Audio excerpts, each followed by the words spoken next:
गुल्लू पहलवान भट्ट का धमाका ऐलान।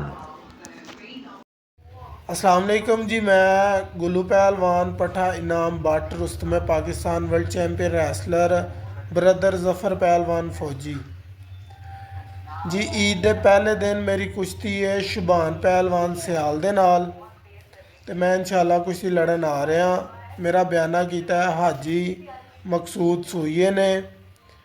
कोट सुल्तान के नज़दीक दुम्बा बन दे कोल मेरी कुश्ती है।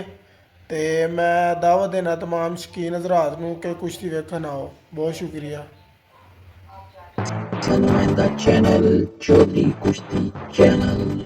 अगर आपको हमारी वीडियोस पसंद आती हैं तो चैनल को लाइक शेयर और सब्सक्राइब कीजिए। शुक्रिया।